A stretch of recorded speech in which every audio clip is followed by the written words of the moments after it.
Good morning, runners, and welcome to the HSS Coaches Chat here live from the Run Center. My name is Coach Steve, and this is going to be a super fun chat because we are here with exercise physiologist Pam. Thanks for joining us. Thank you for having me. I'm super excited you're here. It's been a while. It has been a while. You've had a lot of changes in your life, as we were talking before, but I'm glad you're back. We're back. We're back at it. To talk about marathon recovery, which is coming up in like 5 weeks, marathon. Yeah. Yeah. We're also going to talk about how to protect the knee. Yes. And so, which is important for runners. So important. Before we get there, as we know, a lot of us just completed the New Balance Bronx 10 Mile, which was one of my favorite races through the whole year. I ran the race. I had a great time. Everyone had a great time. I saw a lot of people had personal records out there. The weather was great. The crowds were great. My favorite part of that race, and this is the first time I think we had it, was as you're running up the Grand Concourse and you go under like a bridge. I don't know what the road is called, but you go under it. They had a hip hop group in that bridge this year, and they were just lights all like a light show. It was so motivating and so powerful to have that those musicians up there, just getting you through the miles, especially coming back because you're going kind of up a hill there. It was so cool to have that part of the race. Have you ran the Bronx 10 miler? I have, yeah. Pre-COVID. Okay. But you always boogie down in the Bronx. Always. It is so fun. Had a blast up there. If you have ran that race, let us know how it was for you with your race out there. And then coming up, we also have the NYRR Jersey City 5K in 2 weeks, which from Jersey, it's a great time. A flat 5K, which everyone loves. It's a little change of course this year I saw online. So if you would like to review the course, check that out on the race website. And I hope to see you there. Let us know if you're running that race. It is fun.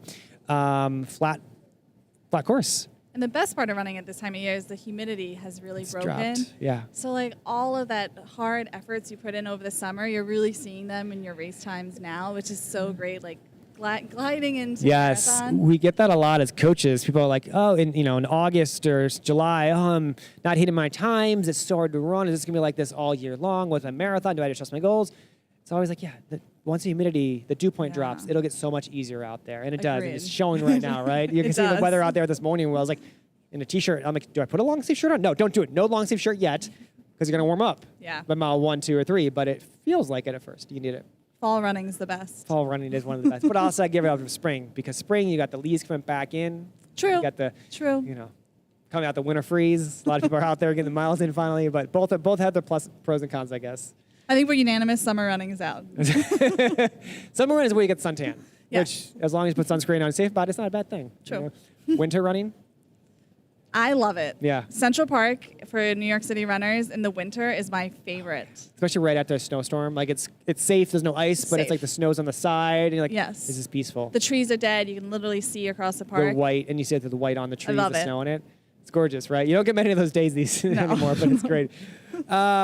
Nonetheless, what is your favorite season? Let us know. That's a good question. What is your favorite season of running, and why is it fall? That's my question. All right, we have 2 topics coming up. First one, we kind of talked about before, recovering after the marathon, and we're talking about it now, Pam, because people are going to not remember it, not think about it come November 6th. So when we're talking now, get it in their brains. How do we recover from the TCS New York City Marathon, or maybe Berlin Marathon, or Chicago Marathon, or any other fall marathon? We can talk about it now, get it in their brain about how to recover from it, and then we'll talk about what is important, how to keep your knees safe, is running healthy for knees, how to stay running for a long time and keep those knees nice and healthy. Yeah, absolutely. Well, my favorite thing about recovery is that it actually doesn't start after the race. It's now and everything you've done for the past 12, 16, 20 weeks. So the best recovery tip is a really strong training program. So making sure that you have proper programming, that you've been doing your strength training, that you've been doing your mobility work, that you're eating well, you're sleeping well. All of those things during your training program allows you to really recover the best from a marathon. So that's always my little spiel I go into when I'm working with my runners. I'm like, it starts now. But if you want to talk specifically about race day, it's really important that you keep moving after the race. And the great thing about the TCS New York City Marathon is you have to.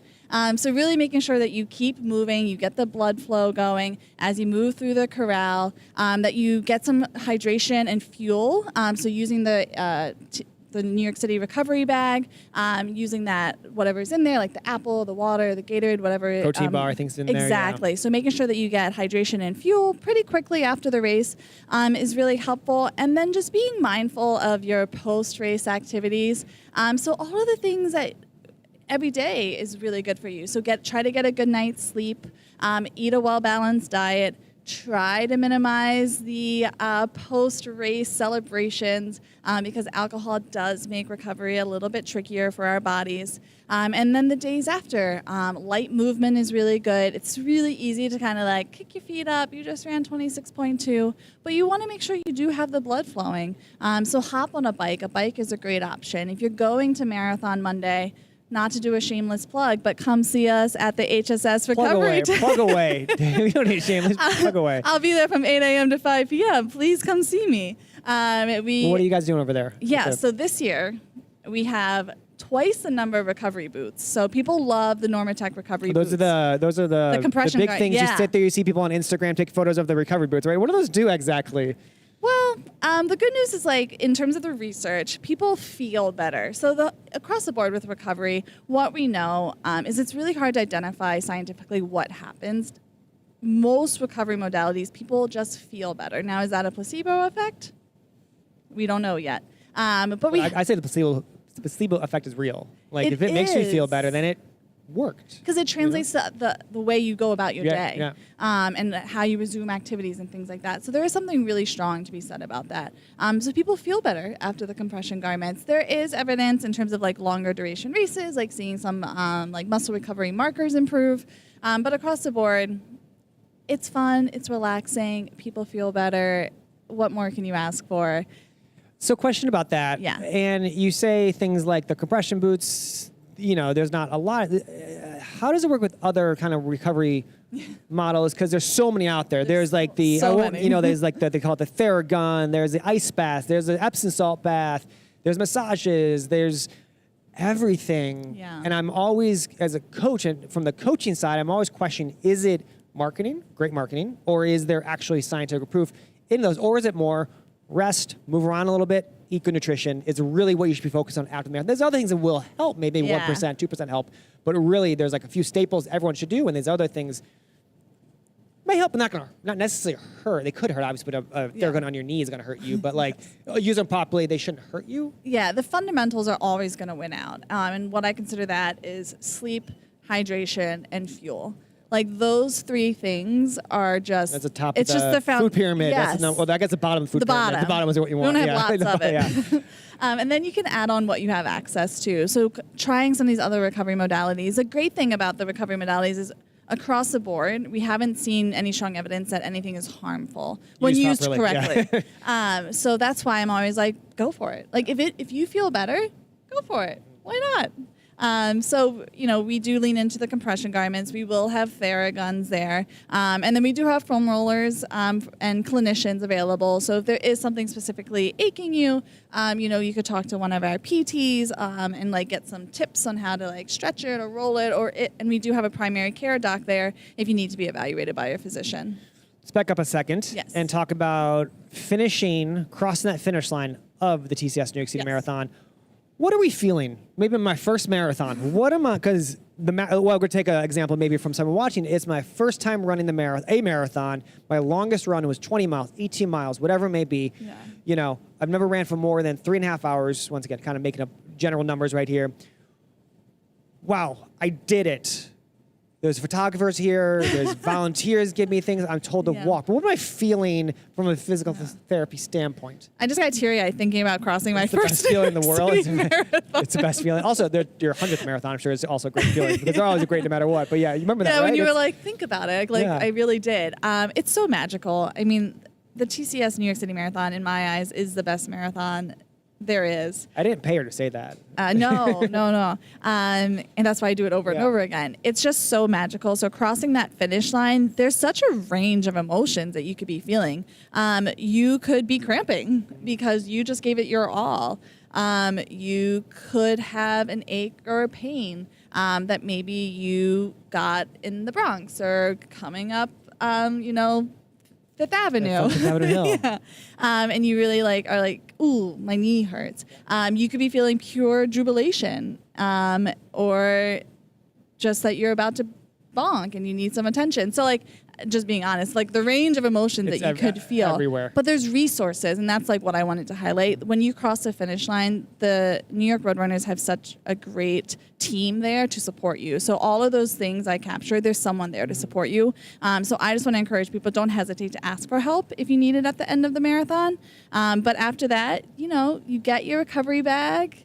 You get your warmth, you meet up with your friends and family, and you celebrate your accomplishment. I love that. That's what I think. I love it. Are there things that you mentioned alcohol? Are there things that we shouldn't do, whether it's the day of the marathon, whether it's a few days after the marathon? What should our red flags be? Hey, as a physical therapist, I don't advise you doing that because it's going to prolong your recovery.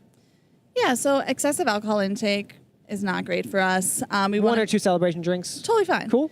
We just want to make sure that we are hydrating properly with water. You can use electrolytes, definitely, after a marathon. But in general, sticking to like a rainbow diet, we call it, making sure that you are hydrated properly, and that in terms of things you shouldn't do, I personally believe that you should not be running the days after a marathon. I know that's probably like, there's people out there that be like, I have to run after the marathon. But I do think there's something to be said about not running those days after, really allowing your body to recover. Because I feel like as runners, typically I find that it's not like, oh, I'm running the New York City Marathon and then that's it. Typically there's another goal down the road. There's another race coming up. And so when we think about training programs, we have these cycles throughout. And so you want to have these mesocycles of training that you can really focus on. So after you reach your goal, you need to have an off season. You need to recover and allow your body to fully recover so you can enter that next training cycle ready to go. And there are great races in the beginning of the year for the New York Roadrunner. So if you want to run the New York City half, like making sure that you have a little bit of that time to recover so you can enter a really healthy training cycle, I think is key and something we often overlook.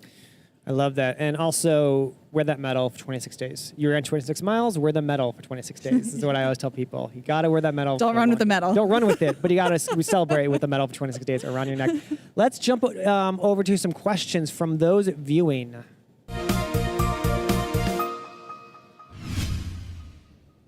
All right. Well, we have one question before we go into the next segment. What are your favorite preventative exercises that you would add to every runner's weekly traditional strength training routine? Ooh, I like that. Ooh, great question. Okay, so when I think about a training program for a runner, I definitely want like core strength and stability. And before I say that, one thing I always think is important is accessibility, and that anything that you do, people can do anywhere. I would never say like, this is an exercise you must do and you have to have a gym membership, because I don't like barriers to exercise. So when I think about kind of core stability and endurance, I mean, I'm a traditionalist. I love some planks. Get in there with some forward planks. Get in there with some side planks. So you're getting the anterior side of the body. You're getting that lateral stability. So I'm a big plank person. And then if I think about like posterior chain, that's kind of the muscles on the back side of the body. I love RDLs for that. You can use household objects to weight them out. RDL? So technically it's Romanian deadlift. Okay. And so it's often abbreviated. There's different versions. So the Romanian deadlift, you do need a weight, because the posterior chain of our body is super strong. It's large muscles, so they do need resistance to get stronger. But you don't need to have a fancy Can a gym. weight be a gallon of milk? Yeah. Okay, cool. Maybe 2 or something around the house. A small child. I've done that. I did that during COVID. I did that. I did some squats with my child lifting up and down. A small child. But it can be. You don't have to go out and buy something necessarily. You need something that's heavy that could be considered a weight. Something yes. that. Okay. Got it. And then with that, like, you can also do, when you think about like single leg strength and stability, thinking about a step up or a single leg RDL. So those are like the 3 big buckets. So core strength and stability, posterior chain, single leg. And then you kind of get into this power, which a lot of people sometimes shy away from.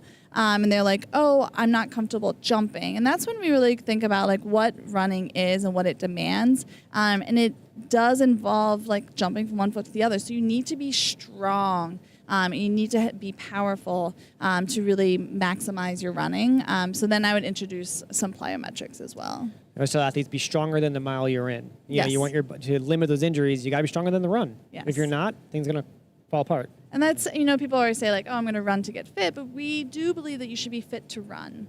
And that, I like these planned words we're doing here. yeah, Let's and keep so it going. with that comes strength and mobility and good lifestyle habits. They all really go in together because we just want our runners healthy and happy. I love that. How long should these, so let's say I'm training for the marathon, I'm running 4 days a week or whatever it is. I come home, I do these workouts. So what is it, 10 minutes? I'm doing maybe 10, 15 minutes of these total, maybe a few minutes each. You know, is that a good timeline, maybe twice a week? Is that what we're looking for? Yeah, so in terms, you know, I try to appreciate the runner in front of me and like what's really doable for them. But if, you know, a traditional strength training program is not doable for them, then I always say take 5 or 10 minutes at the end of your run and do some exercises. Because little snacks, we call them exercise snacks, like do that. add up. Yeah. And so it's more important that you get those 5 or 10 minutes in than to just not do it at all. Yeah. And so really that's like one thing I really try to ingrain, or just building it into your life in different ways, that it's not like, oh, I have to go to the gym for 30 minutes. It's going to be hard for just not someone doable starting for off. people. Yeah, yeah. Love it. So we'll come back to questions a little bit later. Let's jump into how to take care, or properly take care of your knee, because that is a vital part of running. You talk about the runner's chain. You need that to run. So talk to us about running pain-free and how to stay strong, with specifically talking about the knee. I feel like we kind of like guided ourselves right Yeah, here, I like right? that. I like that. We laid the groundwork to get here. So I think, you know, when we think about our knees, well, let's just step back. It's important to appreciate the body as a whole, and the kind of this kinetic chain that we are. So a lot of the times, what is hurting is because of something above or below the joint. It's not the knee itself. It's not the something knee that's- itself. Or like if you're having hip pain, it's not necessarily the hip itself. Now, if you have an actual like structural injury, then yes, it is the joint itself. But if we're talking aches and pains, it's typically something going on above or below. So when we think about our knees, we really want to make sure that we have proper strength and mobility.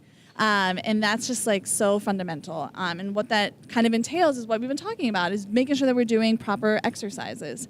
And runner's knee, I think, is probably like what we're kind of hinting to. I wasn't going to say the term yet, but go for it. So runner's knee, so it's kind of that patellofemoral pain is traditionally what we consider runner's knee. And it's like the pain at the kneecap and kind of the front part of the femur.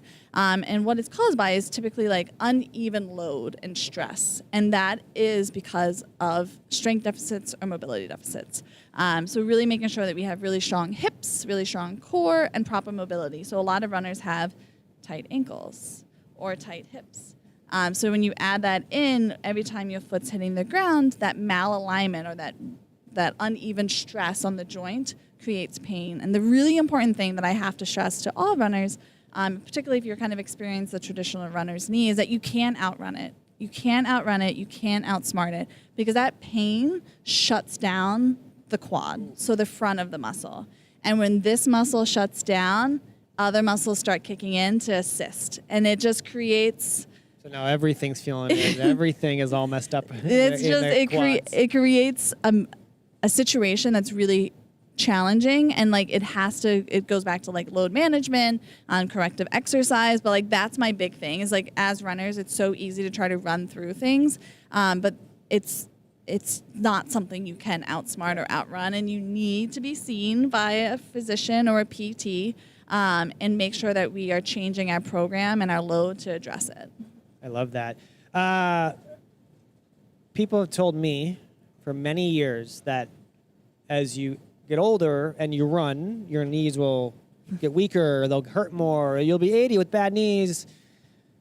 Talk to us about that kind of language or that sentence, and how does it relate to your profession? Isn't it crazy? We're still talking about running being bad for your knees in 2024. This is still a thing. I still hear it from people. Yeah. That's my life goal, I think. Is like by the time I retire, this line will be gone. Coach Steve, no more. It'll be gone. Okay, so yes, it's so common at like Thanksgiving dinner. Yeah. You know, Aunt Sally says, isn't running bad for your knees? And so the research is actually clear that proper running can have a protective mechanism. So I say that because there's research, and it looks at kind of 3 groups. So it looks at a sedentary group. It looks at what I would call a normal runner group. So pretty much I would assume most of us here. And then it does look at like a high intensity, high volume. So like an elite runner, or yes. sub-elite, something like that? Exactly. Okay, yeah. So they found that this middle group, so what I consider Us, us, All of you guys watching too. yes, that there is a protective mechanism, and there's not an increased risk of osteoarthritis. And the problem is like then Aunt Sally says, well, how or why? And I will say we don't specifically know the mechanism. It's because when we think about cartilage, it doesn't have the blood supply, it doesn't have the innervation to allow for like regeneration traditionally, but there is this cartilage conditioning that occurs because otherwise we wouldn't be able to run for decades. Right. So while there's still some evidence that needs to be like cleaned up, it's clear that the risk of osteoarthritis in a normal runner is not higher than a sedentary group, and it can actually be protective against it. So by protected, does running strengthen it over time? If you look at an older non-runner, sedentary person and a runner, Yeah. do you see stronger? There was some research, because I just did it before coming here. There is some research that there is a slight decrease, Okay. but across the board, it's not an increased yeah. risk. And there's so many things that go into play. Yeah, so yeah. genetics, injury history, nutrition, like there's so many things that also it's hard to couple say with just that, that one thing over time. which is why it's tricky. It's tricky, yeah. But and why the answer to most running questions is it depends. it does depend. It's true. But just tell Aunt Sally at Thanksgiving dinner that running is not bad for my knees, and They it's can save actually- this It chat. actually might be better. Yeah. They can save this chat and play it at Thanksgiving dinner, which would be a Yes. great conversation starter. It would be. Let me get out my laptop, Aunt Sally. You talked about those key things that runners should be doing, weekly after work to strengthen kind of the body itself. Someone's having those knee issues. What would a physical therapist or exercise physiologist recommend to strengthen? You talked about the hip, you talked about the ankles. Are there specific workouts maybe to strengthen the knee or the knee chain, I should say, over time? Yes. That you focus on. So a proper training program, I hate always saying that because it's so vague, but really being mindful of your mileage, the increase in mileage, rest days. Like there's so many times I feel like runners come into the clinic and they're running 6 days a week, and Yeah. it might not be the proper That's not program for for them. them. For someone else, yes. But not for Yes, them, yeah. absolutely. We're all so individual. We have our own bodies. We have our own stress demands. It's really important to figure out the proper program for you, which is why it's vague. Yeah. Proper training program. Strength training. You have to be strong. You need to be resilient. Strength builds resiliency, and that's what we need when we're hitting the pavement. We have high ground reaction forces. It's repetitive movement. You got to be strong. Mobility. It's boring as runners. I know. I agree. I don't like to do it either. But it is really important because we spend a lot of our days sitting. So when you Yep. think about sitting, we call this a triple flex position. So my ankles are flexed, my knees are flexed, my hips are flexed. Running is a triple extension sport. You're extending those everything's 3 extended up, joints. yeah. If you think about that runner stride. So if you can't extend those joints, if you can't get hip extension, you're probably going to feel it in your lower back, right? And just those concepts are really important. So that training program, strength, mobility, those are the big ones. I love that. And always sleep. I'm a big sleep person. Sleep's the best. Sleep's are. As a new parent, how's sleep going? Talk about that. I remember when I used to sleep. Yeah, back then, 7 years in, I still stuck with that. Let's go to any more questions from athletes out there. All right. When coming back from an injury, how many weeks of low intensity volume is a safe buffer before adding intensity back into the program? Yeah, so hate to throw that line out there, is it depends. So there's a few key factors that go into that answer. What was your training program up to the point where you got hurt? Were you 2 weeks into your training program? Were you 10 weeks into your training program? Because those adaptations you created during your training program are going to be very different. And then second to that is how long were you out for? So if you have an injury that sidelines you for a week, you're going to get back to it quicker than someone if you were sidelined for 6 to 8 weeks. Yeah. That return to sport looks very different. So I always hate to say it depends, but Type of injury, I'm also Yeah, assuming type would of matter, injury whether it's just also. an ankle. twist, whatever A non-medical bone term, or, injury, like, it's non-negotiable. Like, bone injuries are stress fracture versus ankle exactly. sprain. So the good thing about bone injury is that it's most of the time it's predictable. It needs rest versus like a soft tissue injury. There's more caveats that go into it. But sometimes the recovery can be shorter. So not a helpful answer, but just know that there are a lot of people out there that can help guide you. But I'm so happy you're asking the question and recognize that you do need to have a proper return to run program of lower intensity before reintroducing things like speed, hill repeats, things like that. Coming back from running, no matter, assuming you get the okay from your doctor, your PT, it's going to be slow. I took 6 weeks off one time from something. And it was, for me, it was run walk. Like literally, it was a run walk because I didn't want to overdo it. I had to go race in a few months. So it was a run walk coming back. And then it was, okay, I'm going to run walk a mile. And then it was, okay, I can run a mile now. Yeah. And I didn't have speed work back until, I don't know, 4 weeks later. Like until I knew, okay, I can do X miles, whatever it was at the time, without any pain, discomfort. I wasn't out of breath. And then I'm going to graduate. Because I don't like add, as a coach, I don't try to add two things at one time. Like miles and speed at one time, adding those into your plan. I try to avoid that because that's where you don't know, if something goes wrong, you don't know which one it was. Exactly. And that's was it the mileage? Was it the speed that hurt you? One variable changed at a time.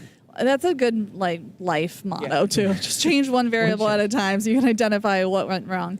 But I will kind of, and that's definitely a really good point. But I would just also add to that as well. Don't shy away from a walk run because lots of times people are like, oh, I ran a minute, walked 4 minutes 4 times. I only ran 4 minutes. But you got 20 minutes of time on your feet. And time on your feet is half the challenge, half the battle for running a marathon, to be honest. That's where that weekend long run's important. Time on your feet. So don't shy away from it. There's great things happening just being on your feet.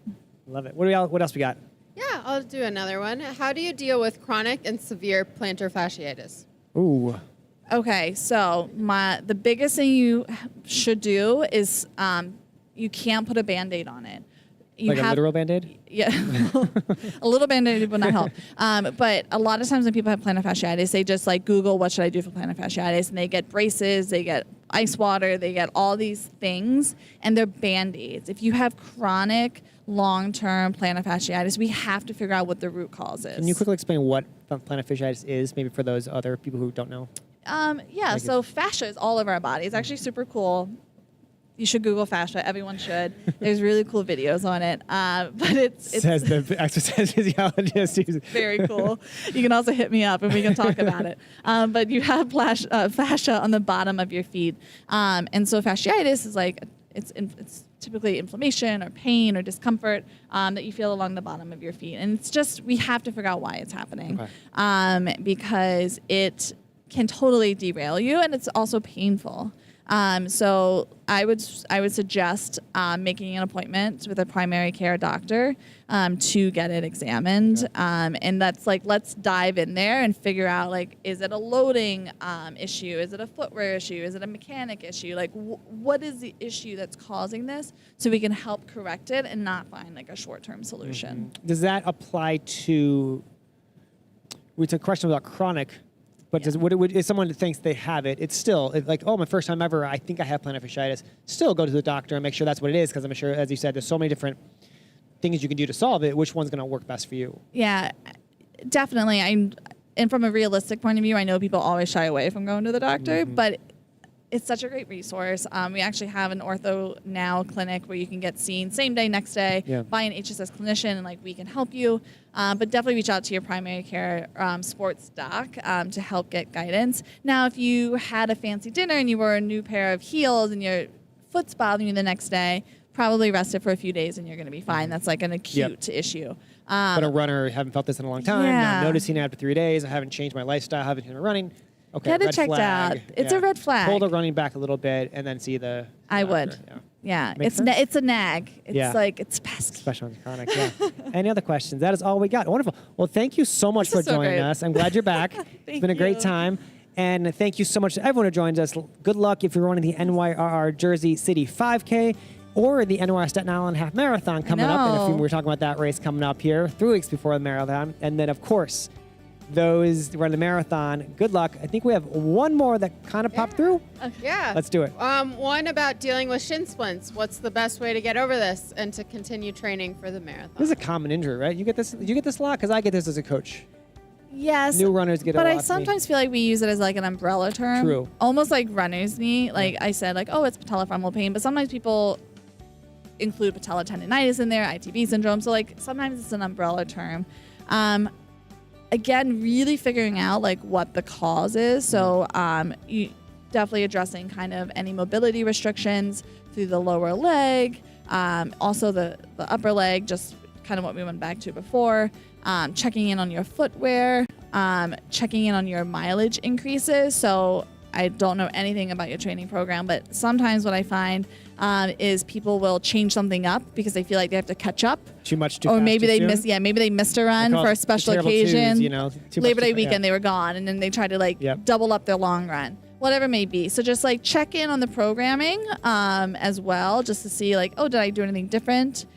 Did I run some hills? Did I run loops a certain way? Like just reflect. Yep. And then if not, get see my doctor like ASAP. Yeah. I would say, because there is time before the New York City Marathon to really like deep dive what's going on. But those are just some like quick and easy tips to And kind of this look is at. why that runner's diary, runner's journal is so Yes. important to monitor that. Not only monitoring your mileage and your pace and your distance and where you went with the cool maps, but you're also writing down, I try my best, and I tell my athletes to write down what I ate, what I wore, what the temperature was, so I know race day. Or if some injury happens, I can look back at it, say I ran in this weather already, and I wore this, so that food upset my stomach. Or, oh, the injury started on the Monday, now it's a Friday, I'm still feeling it. You know, you can Yeah. kind of monitor that with that runner journal. The two things that you pointed out that I'm a big stickler on is like the clothing and the weather, because runners freak out when the Race marathon day comes happens, and you're around. like, oh, it's 45 degrees and raining. You definitely ran in that. at You some ran in that at some point, you know? What'd you wear? Yeah, agreed. So like that's such a great resource Yeah. to have, and it's just like such an easy way to like take one stressor out. It's like That's something you can control too, right? Yeah, You know? it's totally in your control. Yeah. You can't control the rain, but you control what you're gonna wear in it, how can't you control the rain. think about it as well. Yeah. Yeah. Wonderful. Well, thank you for the very last question, and we cannot wait to see you next month on the next Yes. HSS Coaches Chat. Thanks so much, Pam. Thank you for having me.